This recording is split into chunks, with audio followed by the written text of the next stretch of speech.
Noticias. Traigo noticias. ¿Qué ocurre? Escuchadme todos. ¿Y qué pasa? El rey, don Amadeo, se marcha. Nos deja. Es una decisión irrevocable. Hijas, el rey se marcha. ¿Qué dices, mujer? Que don Amadeo, cansado de bregar con esta gente, tira la corona por la ventana y se va.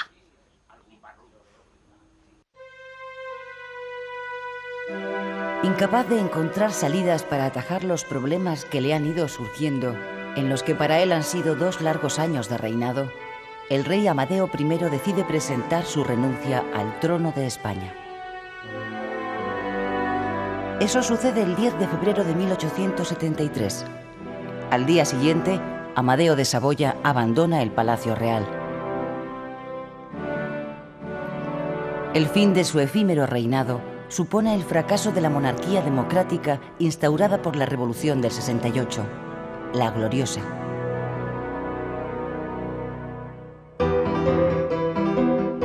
Su reinado había empezado con un mal presagio, el asesinato del general Prim, que había sido su principal apoyo.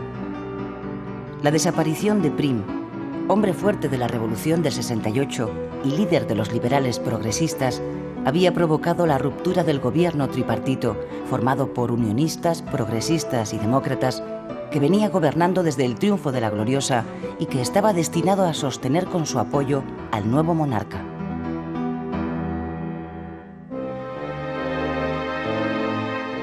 A su vez, el Partido Progresista, el eje de la coalición, se había extendido en 2 tendencias.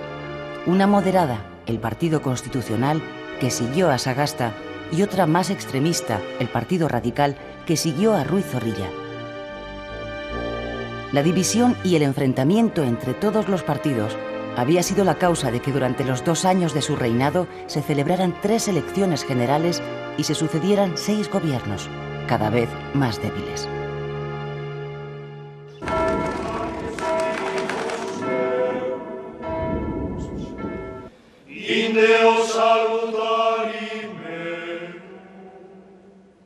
Desde su llegada a España, Amadeo I no había contado con el apoyo de la nobleza, ni tampoco de la Iglesia. La aristocracia siguió siendo fiel a la dinastía de los Borbones, y la jerarquía eclesiástica, que había tenido que asumir la libertad de cultos establecida en la Constitución, recelaba de que el nuevo rey llegara a apoyar la separación total entre la Iglesia y el Estado, que cada vez con más insistencia pedían las sociedades liberales, cada día más anticlericales. Señores, aquí nos hemos reunido para celebrar el nacimiento de una sociedad que se propone perseguir a los fariseos y arrancar del cuerpo social de Vetusta las sanguijuelas místicas que chupan su sangre. Señores, guerra al clero usurpador. Guerra al clero que comercia con las cosas santas. ¡Viva! ¡Muera el alto clero! ¡Muera!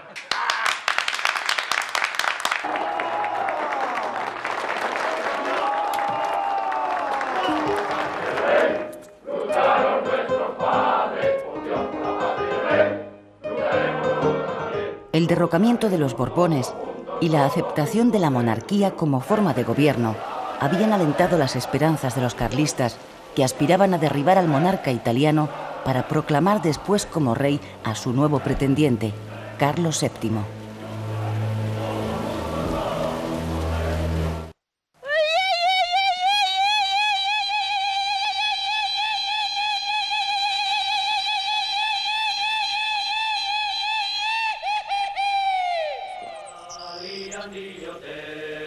En abril de 1872 habían estallado varios levantamientos carlistas en Navarra y las Vascongadas. Hasta aquel momento habían existido 2 tendencias dentro del carlismo: los que aspiraban llegar al poder desde la legalidad, mediante las elecciones, y los que apostaban por la insurrección armada. Fueron estos últimos los que acabaron imponiéndose. Elekzioak. Kristau maitea. Elekzioak. Baionetak! Baionetak eta baionetak! Eta ez besterik! Arazonen gakoa, ezpataren puntan dago! El 2 de mayo de 1872 entró en España Carlos VII para encabezar la nueva guerra carlista que ya se había puesto en marcha.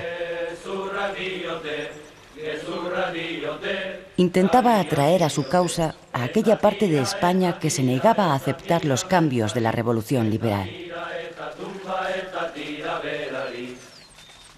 El pretendiente carlista prometía restaurar el orden perdido, devolver a la Iglesia su tradicional preeminencia y defender los fueros frente al centralismo de los liberales radicales.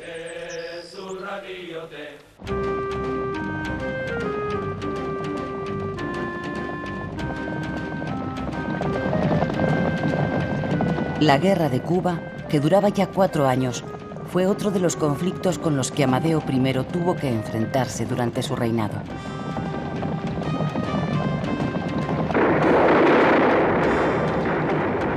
La guerra de guerrillas de los independentistas se había visto alentada por la incapacidad de los gobiernos de Amadeo, presionados por los oligarcas de la isla, para suprimir la esclavitud en la colonia.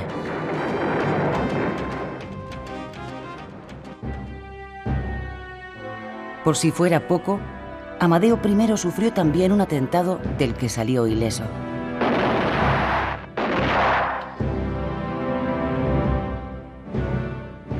Por todas estas razones, cuando el 11 de febrero de 1873 abandona el Palacio Real para regresar a Italia, lo hace con alivio.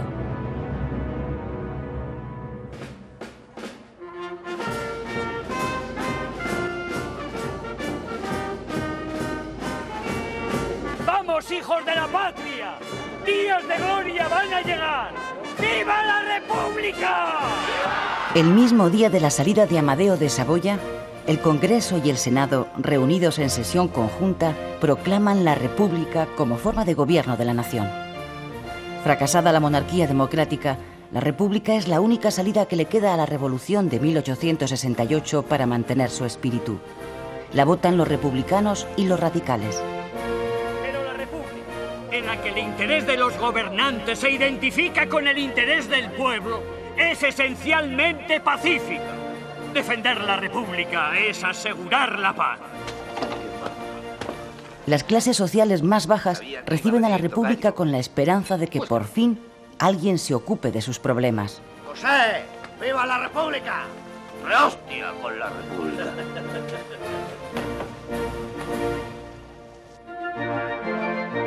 Las Cortes eligen al republicano Estanislao Figueras para presidir el primer gobierno de la República Unitaria.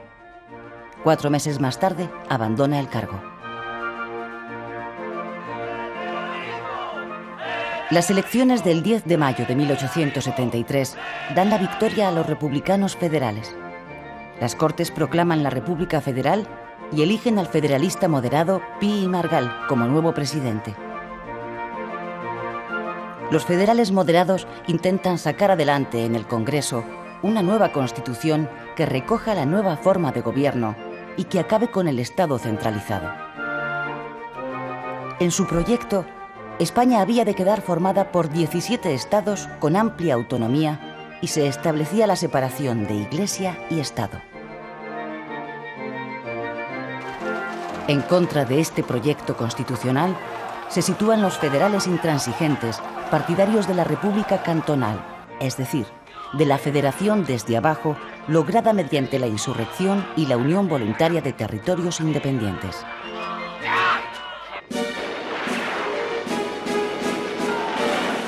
Cartagena es la primera ciudad que el 12 de julio de 1873 pone en práctica la sublevación cantonal.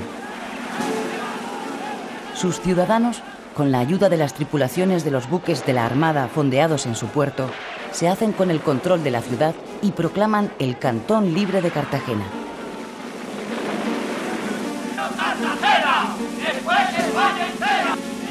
En los días siguientes, las sublevaciones cantonales se extienden como un reguero de pólvora por todo el litoral mediterráneo y por Andalucía. Decenas de ciudades se proclaman independientes.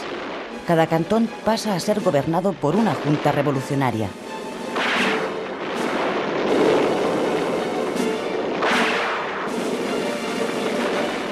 La insurrección cantonal provoca la caída de Pi y Margall a los 2 meses de su nombramiento.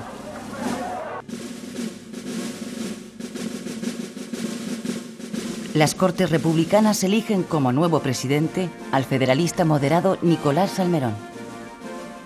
Dispuesto a restablecer el orden, Salmerón recupera la fórmula unitaria de la República y recurre al ejército para acabar con la insurrección cantonal. La mayoría de los cantones son reducidos por las armas, pero algunos fuertemente defendidos, como Cartagena y Málaga, resisten. A los 2 meses de su nombramiento, Salmerón dimite por problemas de conciencia. No quiere firmar las sentencias de muerte dictadas por tribunales militares contra algunos cantonalistas detenidos. Las Cortes eligen al 4º presidente de la República en 9 meses. El más votado es el moderado Emilio Castelar. Castelar decide primar el orden sobre la libertad. La República, cada vez más acosada por los problemas, se hace más conservadora. Con 3 frentes bélicos abiertos, el carlista, la guerra de Cuba y los cantones que aún resisten, Castelar se apoya en el ejército para intentar resolverlos. ¡Adelante por la República!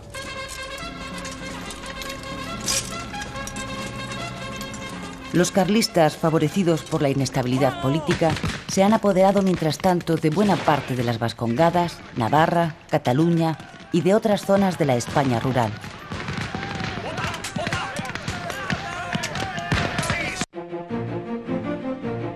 En enero de 1874, Castelar es derrotado en las Cortes en una moción de confianza. Ante la posibilidad de que la República volviera a caer en manos de los intransigentes y se radicalizara de nuevo, el capitán general de Madrid, Manuel Pavía, ordena la entrada de sus tropas en las Cortes y disuelve la Asamblea. Esta es la primera vez en todo el siglo XIX que un militar no da un golpe de Estado en nombre de un partido, aunque él pertenece al Partido Radical Progresista, sino en nombre del ejército. La acción de Pavía cuenta con el apoyo de buena parte de la clase política que había participado en la Gloriosa. Mientras tanto, el historiador y liberal centrista Antonio Cánovas, que no ha participado en la vida política de la Revolución, está preparando minuciosamente, como satirizan los humoristas de la época, la restauración de la monarquía borbónica en la persona del príncipe Alfonso, aplicando la táctica de esperar y ver.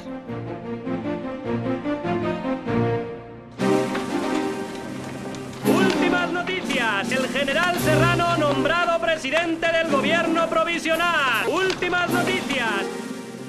El nuevo gobierno, presidido por el general Serrano, acaba enseguida con el último foco de resistencia cantonalista, Cartagena.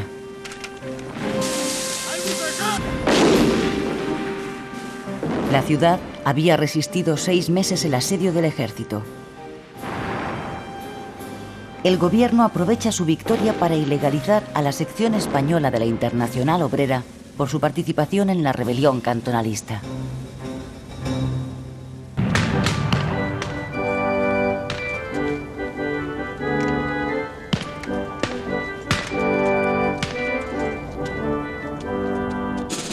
Los carlistas, que ya controlaban gran parte del territorio vasco-navarro, sobre todo las zonas rurales, deciden en enero de 1874 modificar su estrategia y apoderarse de las ciudades.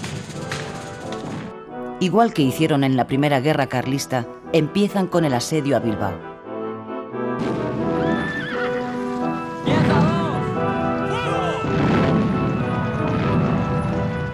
El gobierno se ve obligado entonces a movilizar hacia Bilbao a sus mejores tropas, mandadas por el propio presidente, el general Serrano, y por los generales de la Concha y Martínez Campos. El asedio carlista dura cerca de 3 meses, pero el 2 de mayo la ciudad de Bilbao es liberada.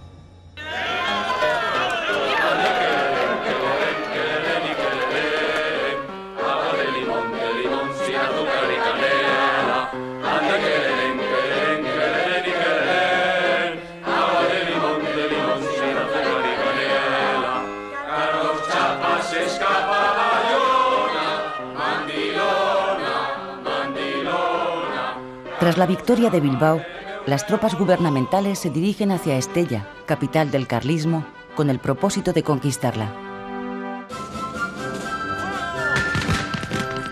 El intento se salda con el fracaso del ejército liberal.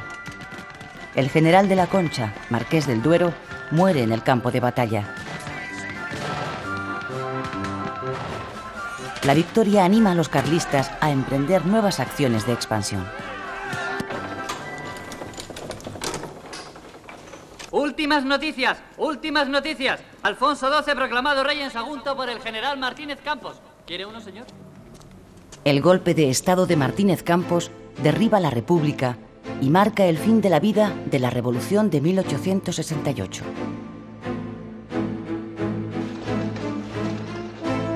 A pesar de su fracaso, la Gloriosa deja, sin embargo, en los españoles el pozo de un espíritu laico y progresista, el sueño de una sociedad más justa, democrática y soberana, en la que el ciudadano, en el ejercicio pleno de sus libertades, sea el eje de la sociedad civil.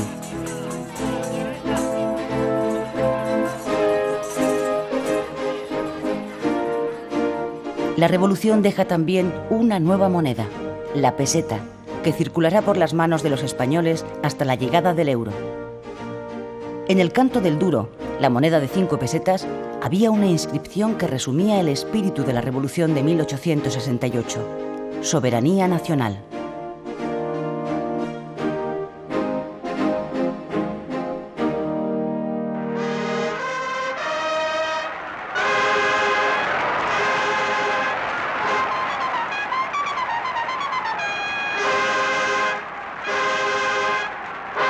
A mediados de enero de 1875, Alfonso XII hace su entrada oficial en Madrid. Apenas han transcurrido 2 semanas desde que triunfara en Sagunto, favorecido por la pasividad del ejército, el pronunciamiento del general Martínez Campos proclamándole rey. La acción de Martínez Campos contó con la desaprobación del líder de la causa alfonsina, Antonio Cánovas, contrario a que el rey fuera repuesto en el trono gracias a un golpe de Estado. Los españoles que le reciben esperan que el nuevo rey acabe con las 2 guerras que siguen abiertas y termine con la inestabilidad política que España lleva padeciendo desde la Revolución de 1868. La restauración de los Borbones en el trono, 6 años después de su expulsión, ha sido posible gracias al trabajo político de varios años que Cánovas ha realizado en favor de la causa alfonsina.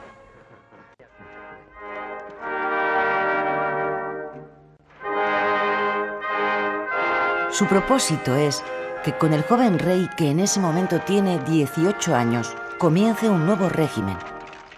Lo que Cánovas pretende es dar a la sociedad civil el protagonismo de la política y sustituir el recurso al pronunciamiento militar por el acuerdo entre 2 grandes partidos para la alternancia en el poder, al estilo británico.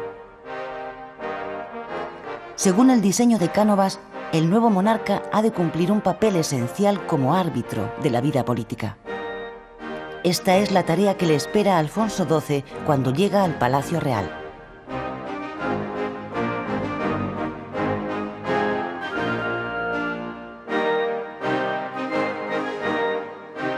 Un gobierno de transición presidido por Cánovas y formado por una coalición de derechistas moderados y alfonsinos designa en las Cortes una comisión de notables para que redacten una nueva constitución bajo la que puedan gobernar diferentes partidos. La nueva constitución, conocida como la de 1876 por ser este el año de su aprobación, es sobre todo conciliadora. Es una mezcla de la moderada de 1845 y la democrática de 1869. De una toma la soberanía compartida entre las Cortes y el rey. De la otra recoge la mayoría de sus derechos y libertades. Reconoce a la religión católica como la religión del Estado y al mismo tiempo tolera el culto a las demás religiones. Esta es hasta el momento la constitución más duradera de nuestra historia. Casi 50 años.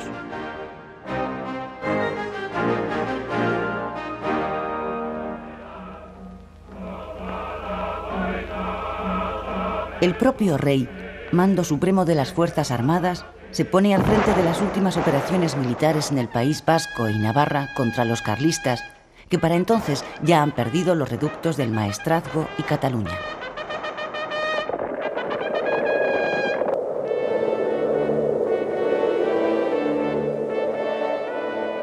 En febrero de 1876, los carlistas son derrotados de nuevo. Unos 15.000 de ellos, incluido su rey, Carlos de Borbón, emprenden el camino del exilio y marchan a Francia.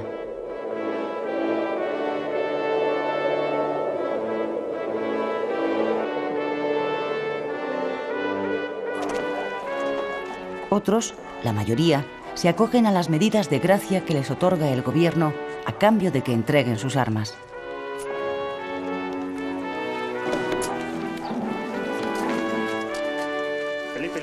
La derrota del carlismo es aprovechada por Cánovas para abolir definitivamente los fueros vascos y reforzar el modelo unitario y centralista del Estado. A partir de ese momento, los vascos tendrán que hacer el servicio militar y contribuir, como todos, a los gastos del Estado.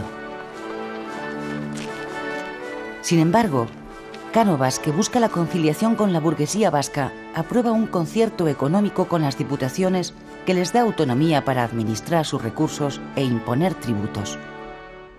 De esta manera, las provincias vascongadas obtienen su autonomía fiscal.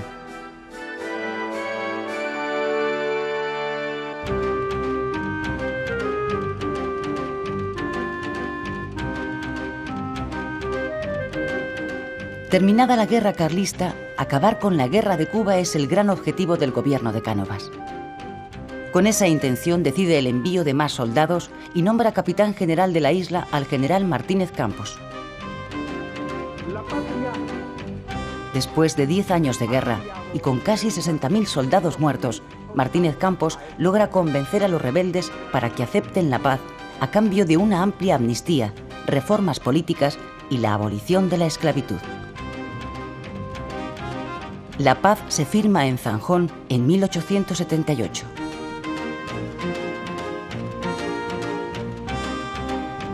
El general cubano Antonio Maceo, que no acepta la paz, se va al exilio. Los independentistas pierden el primer envite, pero la semilla del nacionalismo ha prendido ya en gran parte de la sociedad cubana.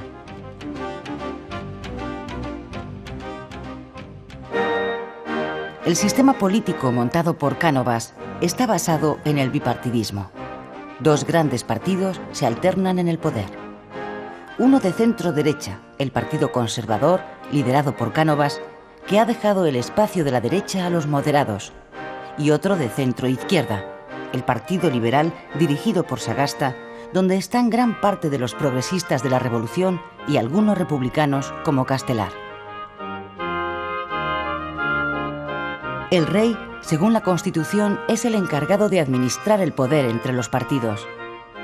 Él es quien propone al partido de turno para formar gobierno. Si el partido llamado no tiene una mayoría suficiente en las Cortes, procede a disolverlas y a convocar elecciones con la seguridad de que obtendrá entonces una mayoría holgada. Nunca en todo el siglo XIX, desde que comenzó el sistema de elecciones, las perdió el partido que las convocaba. Son los gobiernos quienes hacen las elecciones y no las elecciones al gobierno. El ministro de la Gobernación, llamado popularmente el elector, es el encargado de cocinarlas a través de la red de gobernadores civiles del Estado. Pero basta ya, ¿vamos a ganar las elecciones, sí o no? Fuera miedo. Se gana. Claro, claro. Como usted me enseña, gobernador. Bien, primitivo. Muy bien. A su disposición. El último eslabón y el más decisivo de la presión que el gobierno ejerce sobre los electores son los caciques. Personas de gran influencia en su demarcación son los encargados de transmitir a una población mayoritariamente analfabeta, el 70% no sabe leer ni escribir, los deseos del gobierno de turno. La regla de oro aplicada por los caciques con su clientela electoral es: para los enemigos la ley, para los amigos el favor. Señor, márchate. Vete. Este cacique de Barbacana que anda amenazando al personal con partidas y matones para ganar las elecciones. Pero está listo porque aquí la gente no se deja amedrentar. El caciquismo se hace fuerte en la España rural, donde los pequeños propietarios dependen de los caciques para su relación con el Estado, y en las pequeñas ciudades, donde las clases medias viven gracias al trabajo en la administración. ¿Qué tal vais? Así. Este mastuerzo que no quita el ojo a la caja. Nada, voy a ver si me lo quito de encima. Servando han de estar contentos los conservadores que no contigo, está ¿eh? en la lista. ¡Que no está! ¡Que sí que tiene que estar! Vamos, echa la papeleta y lárgate. ¿Cómo?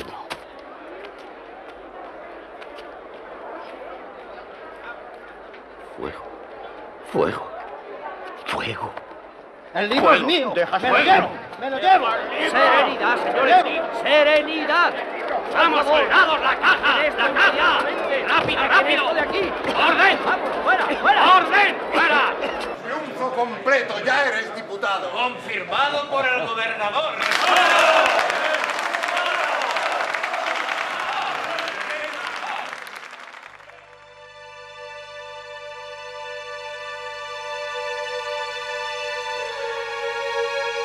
La ley de minas, aprobada por los liberales progresistas en 1869, que consistía de hecho en la desamortización del subsuelo español, puso en venta gran cantidad de minas propiedad de la corona que estaban mal explotadas por falta de medios.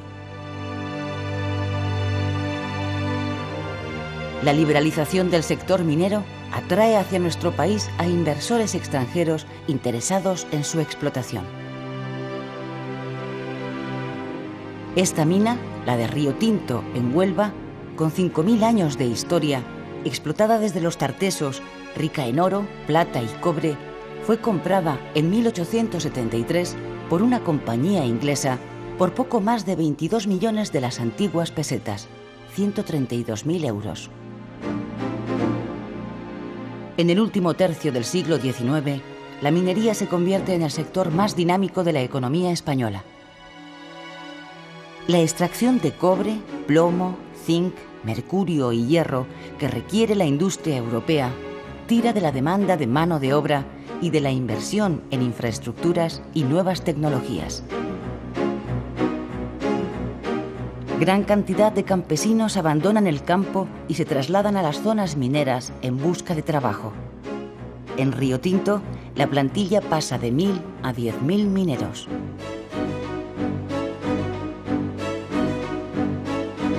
El norte de España, Asturias, Cantabria y Vizcaya, es la zona más favorecida por la expansión de la minería. Aún se pueden apreciar en la costa de Vizcaya las heridas que ha dejado en el paisaje la extracción a cielo abierto del mineral de hierro, muy apreciado por la industria siderúrgica europea por su bajo contenido en fósforo, cualidad necesaria para la obtención de acero mediante los nuevos altos hornos.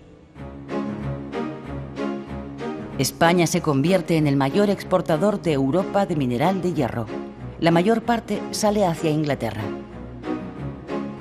Los grandes beneficios que obtienen los exportadores vizcaínos con el mineral de hierro son reinvertidos en la construcción de modernos altos hornos en la orilla de la ría del Nervión. Vizcaya entra en ese momento en la edad del acero. La prosperidad de Bilbao se dispara. En 50 años multiplica por 5 su población. Alrededor de la minería y la siderurgia, los empresarios vascos crean otros negocios: banca, seguros, navieras y astilleros. En los astilleros del Nervión empiezan a construirse modernos cruceros acorazados como el Vizcaya para reforzar la Armada española.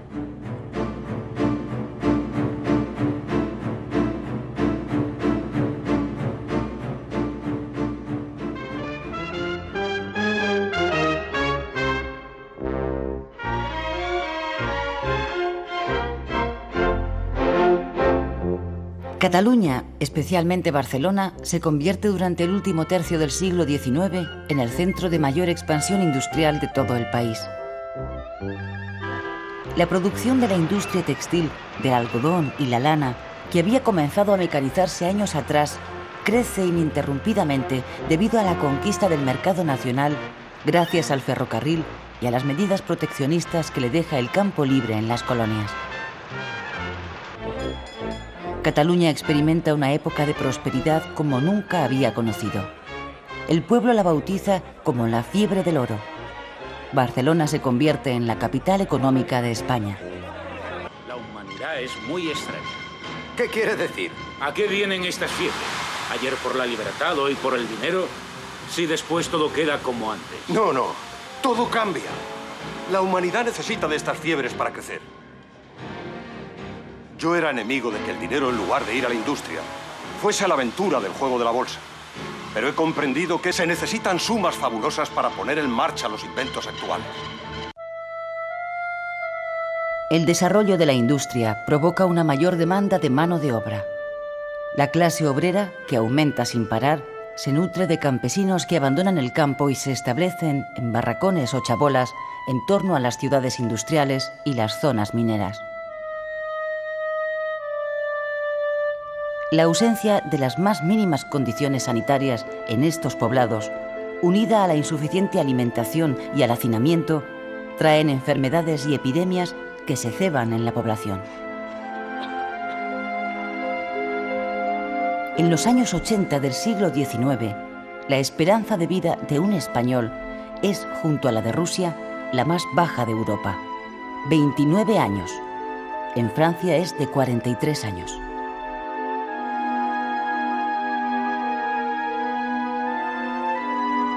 La vida de los obreros en las fábricas y minas es extremadamente dura. La jornada de trabajo está en torno a las 12 horas con un jornal de 3 a 5 pesetas diarias, de 2 a 3 céntimos de euro. Estos jornales, a pesar de triplicar a los del campo, no llegan para mantener a una familia. Por eso todos sus miembros, incluidos los niños, tienen que trabajar para pagar, entre otras cosas, el alto alquiler del cuartucho o del barracón, donde los padres viven hacinados con los 5 hijos que tienen de promedio.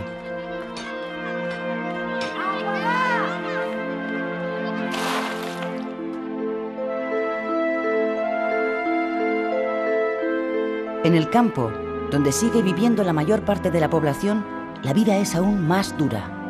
Se trabaja de sol a sol por una peseta de jornal.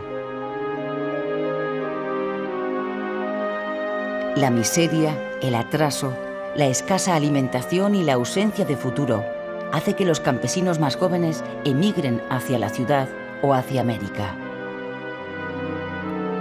Durante las 2 últimas décadas del XIX, salen de España, principalmente hacia Cuba, huyendo del hambre, 1 millón de españoles de una población total de 17 millones.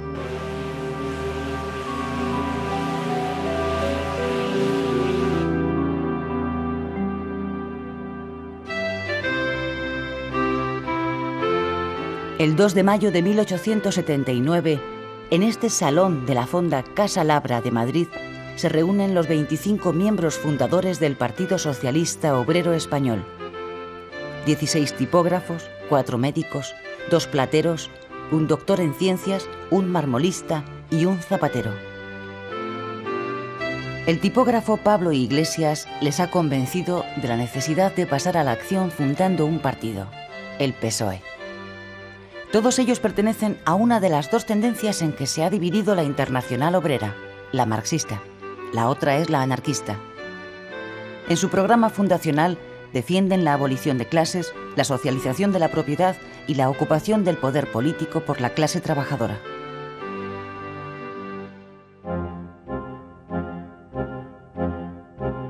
La liberalización política que lleva a cabo Sagasta durante su turno en el poder permite a los anarquistas, después de haber pasado varios años en la clandestinidad, celebrar en 1881 un congreso en Barcelona. En él adoptan el nombre de Federación de Trabajadores. Dentro del movimiento anarquista existen entonces 2 tendencias: la colectivista, partidaria de la acción sindical a través de una organización legal, y la revolucionaria, partidaria del sabotaje y de la acción directa. Sí, vamos.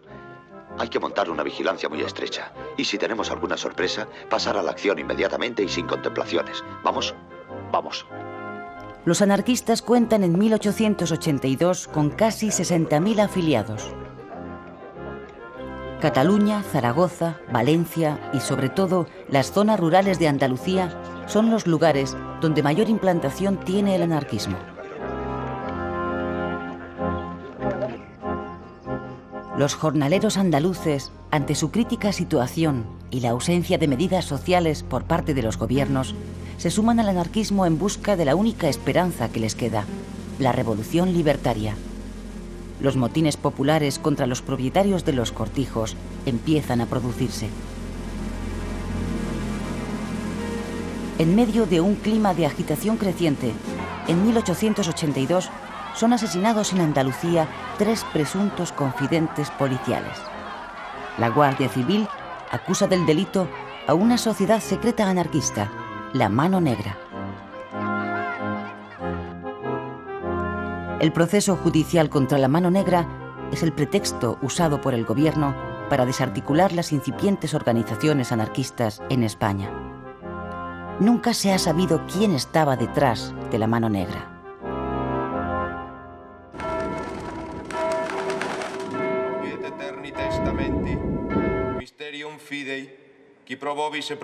La Iglesia española sigue la nueva estrategia decidida por el Vaticano, que aconseja reconocer al Estado liberal a cambio de obtener más influencia social, y se muestra ahora dispuesta a colaborar con la monarquía liberal.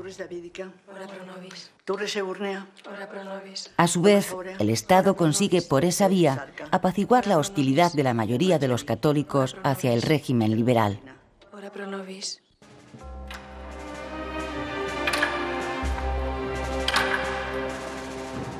El liberalismo ha dejado de ser pecado y la Iglesia, con la benevolencia de los gobiernos, tanto conservadores como liberales, se dispone a catolizar de nuevo a España.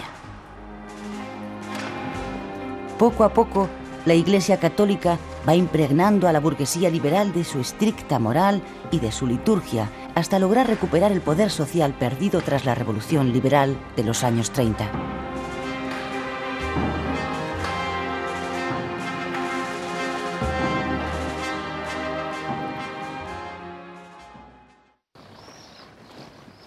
La Iglesia apuesta por la enseñanza religiosa como una de las vías para el adoctrinamiento católico de los españoles. Bienvenidos al Colegio de Jesús. ¡Vamos! ¡A formar! ¡Vamos, vamos! En poco tiempo, el país se puebla de órdenes religiosas, muchas de ellas venidas de otros países europeos, que abren colegios dedicados a impartir enseñanza primaria y secundaria, sobre todo a los hijos de la burguesía. ¡Caminen!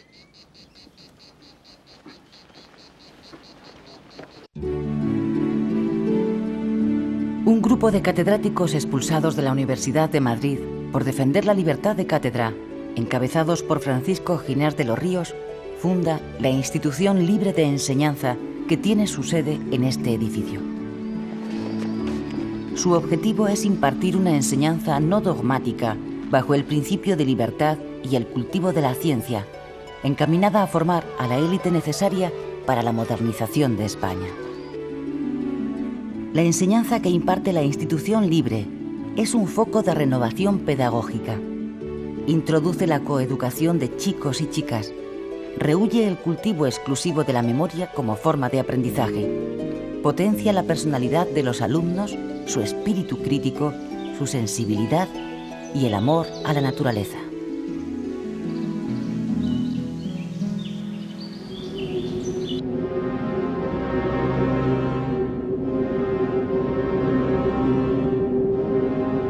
El país entero se conmueve en noviembre de 1885 con la prematura muerte de Alfonso XII, víctima de la tuberculosis. Tiene 28 años.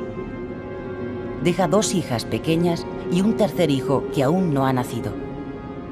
Su segunda mujer, María Cristina de Habsburgo, está embarazada de 3 meses.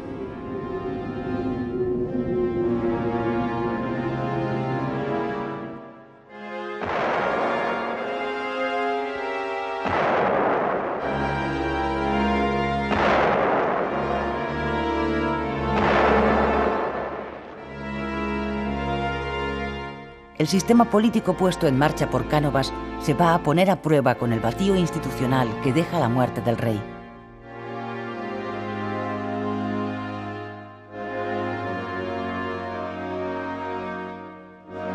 Cuando la viuda de Alfonso XII, María Cristina, jura ante las Cortes como reina regente de España, Cánovas y Sagasta, los líderes de los dos grandes partidos, han sellado ya un pacto de defensa del régimen.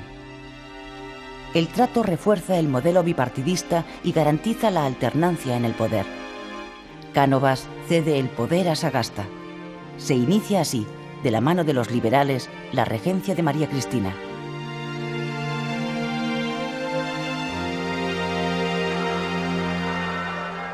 A los 6 meses de la muerte de su padre, en mayo de 1886, nace en el Palacio Real de Madrid Alfonso XIII, el hijo póstumo de Alfonso XII.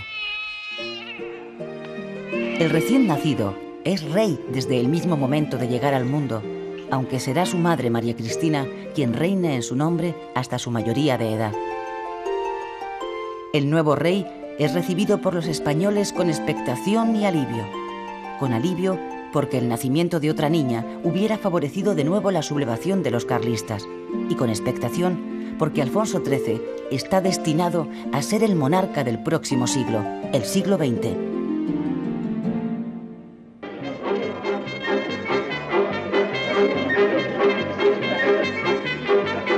Barcelona, que se ha convertido en la capital económica del país, se dispone en 1888 a abrir las puertas de la primera exposición universal que se organiza en España. Les aseguro que en todo el país no se habla más que de lo que va a ser la Exposición Universal. Van a venir la Reina Madre, don Alfonso XIII, Sagasta... Y hay que ver lo que se ha construido. Alamedas, palacetes, grandes hoteles... Además del Gran Hotel Internacional, que fue construido en el tiempo récord de 55 días y del que solo nos ha quedado esta foto, existen otros edificios y monumentos construidos para la exposición que aún se pueden contemplar en Barcelona.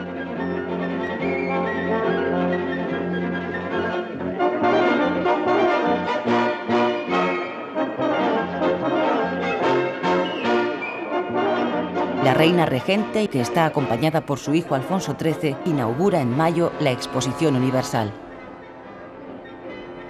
En el puerto de Barcelona, María Cristina recibe el homenaje de las escuadras navales de varios países invitados.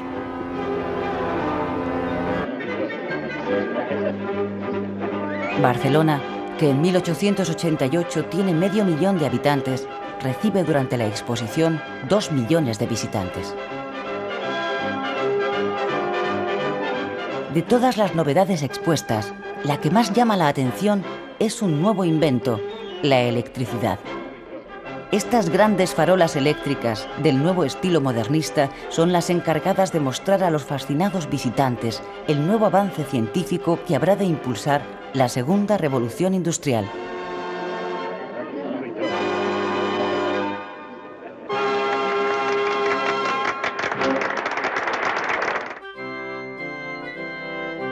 En la misma exposición de Barcelona, los socialistas celebran su primer congreso y fundan su sindicato, la Unión General de Trabajadores. La UGT se encargará de llevar al mundo del trabajo las ideas socialistas y de hacer frente al creciente poder de los anarquistas.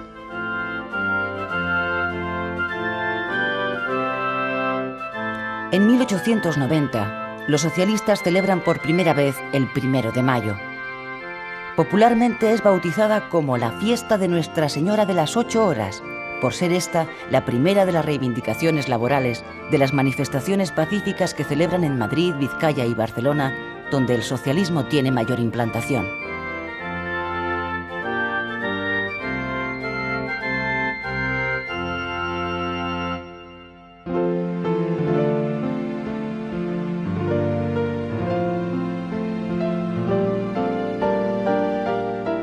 Cuando España entra en la última década del siglo XIX, nuestro régimen político está ya a la altura de los países avanzados de Europa. Con el Partido Liberal de Sagasta se han hecho realidad las aspiraciones de la Revolución Democrática del 68. Sufragio universal masculino, libertad de expresión en la prensa y en la universidad, libertad para asociarse y juicios con jurado. Pero quedan aún por resolver dos importantes problemas: el falseamiento de la voluntad popular a manos del caciquismo y las necesidades sociales de los más débiles del sistema, la clase obrera.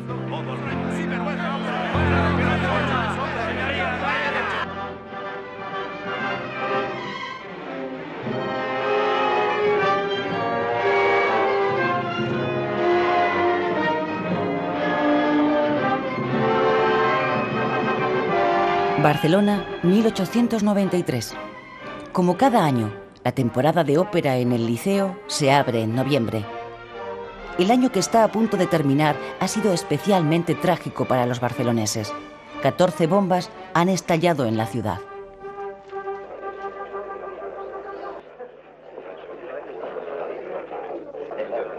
El terrorismo revolucionario que un grupo minoritario de anarquistas, partidarios del sabotaje y de la acción directa, practica en Europa como método de acción política, se ha instalado en Cataluña.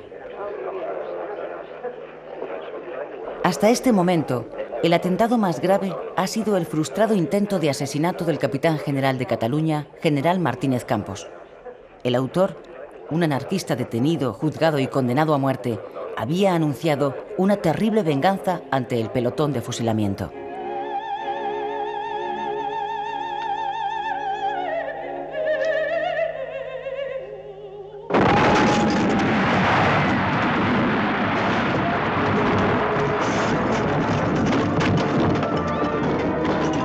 ...22 muertos y decenas de heridos.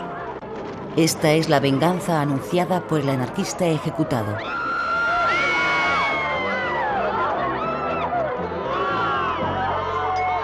A partir de este momento, Barcelona es sometida a una espiral de violencia que acabará extendiéndose a toda España y que a lo largo de los años se cobrará la vida de varios jefes de gobierno.